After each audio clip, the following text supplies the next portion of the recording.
Ibrahim alaihissalam mengajarkan kepada kita ketaatan. Ketaatan kepada Allah Ta'ala. Ketaatan karena iman. Dan ketaatan karena iman ini menghasilkan kemuliaan.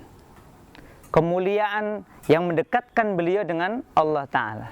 Maka pada suatu kali Ibrahim alaihissalam berdoa kepada Allah Ta'ala. Doa yang sangat indah yang perlu kita teladani. Apa doa beliau? Rabbi habli minas solihin. Ya, orang-orang soleh mengharapkan anak turun yang soleh. Dan Allah Ta'ala kabulkan doa beliau tersebut.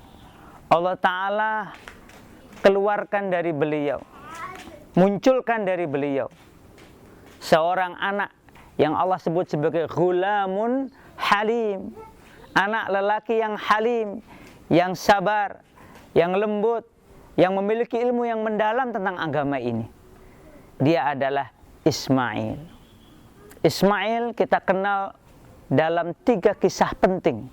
Yang pertama adalah ketika bersama ayahandanya dan ibundanya Hajar hijrah dari Baitul Maqdis ke Makkah.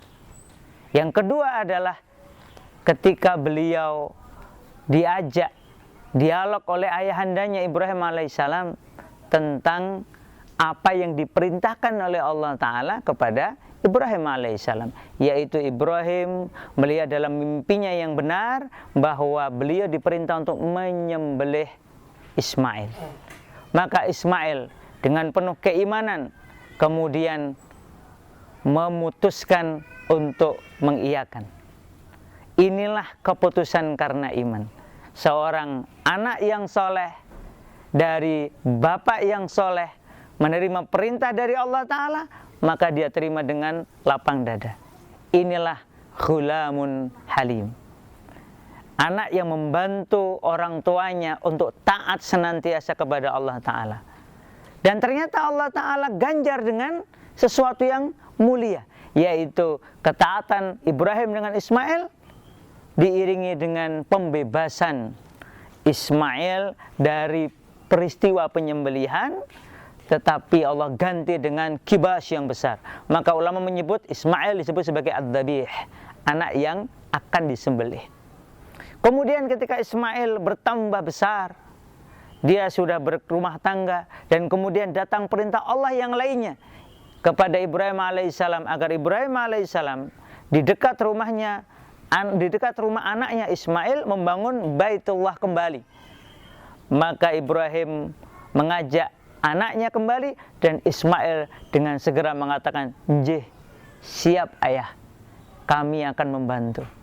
Maka Ibrahim dibantu dengan anaknya Ismail membangun kembali Ka'bah. Lihat betapa seorang anak yang soleh bisa membantu orang tuanya untuk melaksanakan tugas-tugas ketaatan kepada Allah Ta'ala. Diperintah untuk disembelih, Ismail jalankan. Diperintah untuk membantu ayahandanya membangun Ka'bah kembali, Ismail laksanakan. Ini adalah rizki bagi orang-orang yang beriman, yaitu mereka diberi oleh Allah Ta'ala, dikaruniai oleh Allah Ta'ala, dianugerahi oleh Allah Ta'ala anak turun yang saleh yang membantu mereka untuk taat kepada Allah Ta'ala. Ismail adalah teladan bagi para pemuda, bagi anak-anak untuk senantiasa taat kepada Allah Ta'ala, membantu orang tuanya taat kepada Allah Ta'ala di waktu kecil, di waktu remaja, bahkan di waktu dewasa. Dia adalah pemuka para pemuda penghuni surga.